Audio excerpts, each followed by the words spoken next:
la douche, au lit seul ou à plusieurs, dehors, en voiture, dans le métro, dans la rue. Dream & Co vous accompagne partout.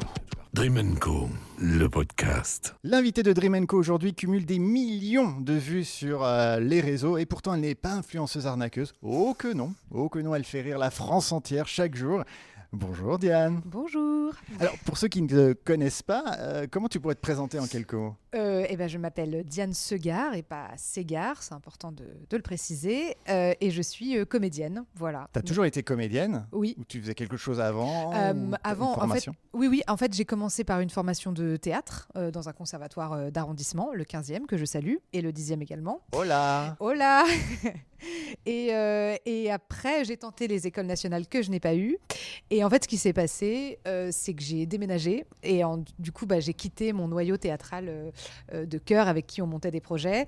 Et du coup, je me suis retrouvée un peu toute seule et je me suis dit, je vais continuer de jouer en faisant des petits personnages sur les réseaux sociaux.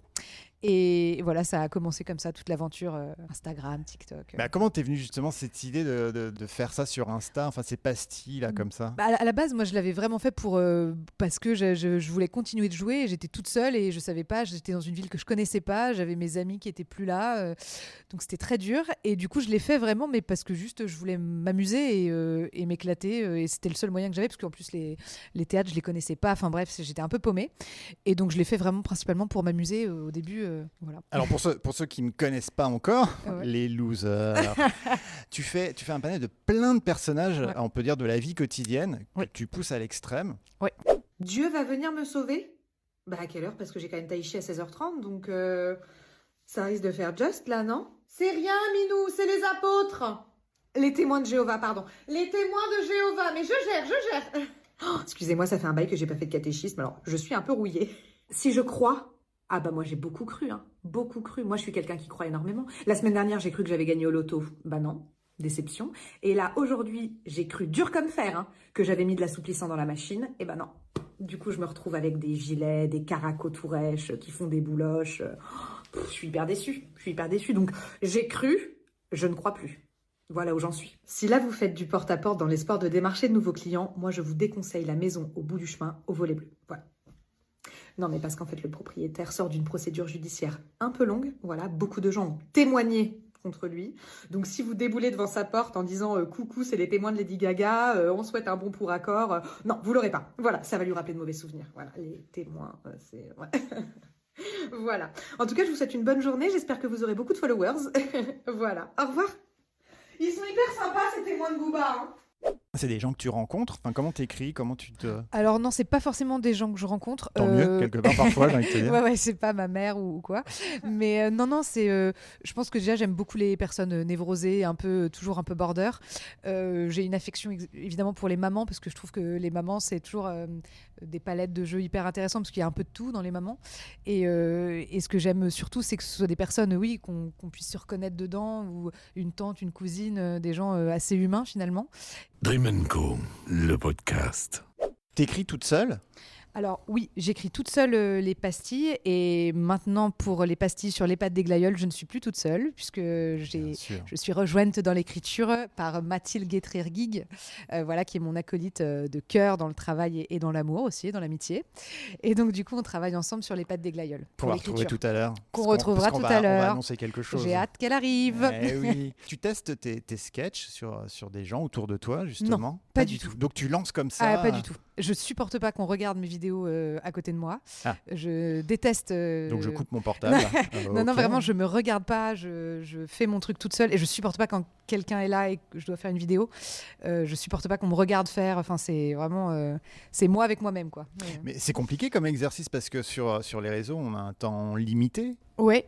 Alors, ça dépend, parce que tu vois, TikTok, au début, il y avait un temps limité qui était 1 minute, et ils ont augmenté à 3 minutes. Donc, c'est pas ouf, en 3 minutes, tu dois choper ouais, le mais au final, follower. c'est long. C'est 3 minutes, t'arrives à raconter une vraie histoire. Et Instagram, pareil, aujourd'hui, un Reels, comme on dit, ça peut être assez long. Donc, en fait... T'as du temps pour faire évoluer des personnages, quoi. Donc non, ça va, moi c'est un format qui me rend plutôt heureuse, où je m'y trouve en fait. Et quand tu travailles, t'as un petit carnet avec toi, genre tu croises quelqu'un, tu dis « Oh, toi !» Alors j'ai mon téléphone Où j'ai des notes. D'ailleurs, si on prend mon téléphone, je crois qu'il y a toutes mes notes. Parfois, c'est juste des mots, une phrase, un tic de langage ou un truc qui m'a fait rire, et donc je le note directement sur mon téléphone. Donc, parfois, ça fait un peu schizo parce que je suis vraiment, je fais un truc et je note sur mon portable en même temps un truc, quoi. Et comment on arrive à se démarquer, et comment on arrive à avoir, alors, ne serait-ce que sur Insta, il y a plus de 500 000 followers, comment on arrive à choper autant de monde? Le truc vraiment où moi, à chaque fois, je m'amuse beaucoup. Si c'est pas un plaisir pour moi de faire tel ou tel personnage, je le poste pas. Donc, la première truc, c'est que ça me plaise à moi. Et à partir du moment où ça me plaît à moi, je le poste. Et si ça plaît à d'autres, c'est tant mieux et je suis hyper contente. Mais je pense que la ligne directrice, c'est que moi, ça me parle et que ça me touche et que moi, ça me fasse rire, en fait. Mais apparemment, il y en a au moins 500 000 à qui ça fait rire. C'est déjà pas mal. C'est déjà pas mal.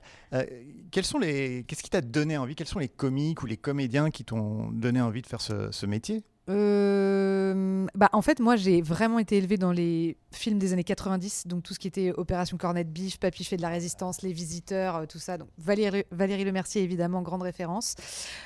Est-ce que vous avez un polar? Un quoi? Un polar, oui, Jack. Le nôtre est cassé, les enfants l'ont jeté dans les cabinets. Oh non, on n'a pas de polar, non. Et puis j'ai des films un peu rassurants aussi. Enfin, j'ai vraiment des films, je les regarde souvent. Ça me... Genre lesquels? Comme ceux que t'as dit, ou il y en a... Non, tu peux tout nous dire. Franchement, c'est du basique, ça reste du Bridget Jones. Classique. Film rassurant, Le Seigneur des Anneaux, ça me rassure vachement. Ouais, non, c'est vrai. Il y en a d'autres, Working Girl, évidemment. Parce qu'on passe de Bridget Jones au Silence des Agneaux. Au Seigneur des Anneaux. Non, le putain, Seigneur. j'étais au Silence des Agneaux, moi. Mais c'est pas pour ça, pas mais le cannibale. Mais j'étais en plein jugement. Non, Le Seigneur des Anneaux. Non. Ok, je retire. Ouais, Working Girl. Les films des années 80-90, ouais. Ça me plaît bien. Dream & Co, l'interview. C'est le moment, Diane. Le moment émotion, putain. Aujourd'hui, tu m'as convié dans ce théâtre. Oui. Why? Pourquoi? Pourquoi? Eh bien parce qu'actuellement nous sommes en répétition pour mon spectacle qui s'appelle Parade, du coup, qui a été coécrit et mis en scène avec Mathilde notamment, qu'on verra tout à l'heure, qui sera là avec toi, avec nous. Et donc nous répétons au Théâtre Michel pour ce spectacle qui va débuter fin avril.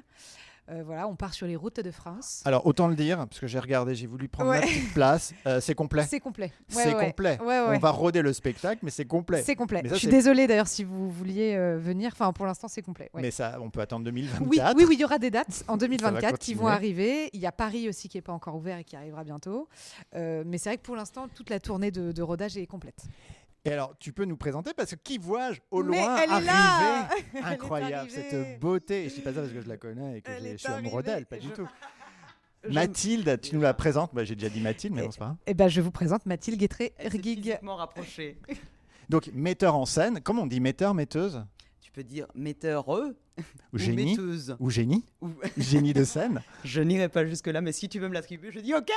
Parlez-nous de votre rencontre, parce que tu nous parlais tout à l'heure, vous avez commencé en duo aussi sur le net à faire des chansons. C'est vrai. Puis après, vous avez fait la maison de retraite des Glaïeuls. Oui, absolument. Je me trompe pas. Comment vous vous êtes connus toutes les deux? C'est toi qui as bossé là. Elle me regarde dans le blanc des yeux. Eh ben, tu as évoqué ton parcours théâtral, tes études au conservatoire du 15e. Oui, on a dit hola. Mais oui, eh bien écoute, figure-toi que donc, pour accéder au conservatoire municipal du 15e arrondissement, il faut passer des auditions qui se passent en 2 temps. Donc il y a déjà des auditions individuelles où on passe des scènes et tout ça. Et quand tu es pris au 2e tour, tu es en stage avec le peu d'élèves pris. Et il se trouve que moi, dans mon stage, il y avait Diane qui a interprété, je me rappelle, une scène du prénom, la scène de Babou. C'est très drôle d'ailleurs parce que bon bref. Donc, quand elle s'est mise à jouer, je suis OK, je veux être dans cette classe, je veux être avec cette fille, je veux travailler avec elle, elle joue trop bien. Et voilà, il y a eu un coup de cœur dès ce premier jour de stage. On ne savait même pas qu'on allait être prises après ensemble dans le conservatoire. Il se trouve que ça s'est fait, on a été prises ensemble dans le conservatoire. Et à partir de là a démarré une très belle histoire d'amour. Qui t'emmène aujourd'hui jusqu'au théâtre ici où vous répétez le spectacle. Exactement. Qu'est-ce qu'on va trouver dans ce spectacle en fait? On peut avoir 2, 3, allez! C'est que là, le spectacle était très demandé et très demandé par son public des réseaux, donc il connaît très bien. Aucune pression, c'est juste complet. T'inquiète, tout va bien. Voilà. De pression. Non. On n'en a pas. par son public des réseaux qui donc est très attaché à ces personnages, tout ça. Donc il a fallu d'abord sélectionner les personnages qui allaient être dans le spectacle. Donc on en a sélectionné 10, il me semble c'est ça, les plus populaires. Et ensuite, on a essayé de leur trouver des données communes pour raconter quand même, développer un thème autour de tous ces personnages. Il y aura un peu une histoire, tu veux dire, un fil conducteur, c'est ça ? Il y a un fil conducteur, absolument, et qui se fait autour de Diane et des personnages qui finalement se regroupent autour d'un thème et voilà, avec une petite morale qui, j'espère, fait du bien. Oui, bon, moi elle me fait du bien, j'espère qu'elle fera du bien à d'autres, mais voilà, j'espère que ça fera du bien. Ouais. Et pardon, Diane, mais la difficulté, parce qu'on passe quand même des réseaux où justement tu dis on a 3 minutes avec des personnages, là ça va être sur du long terme. Ouais.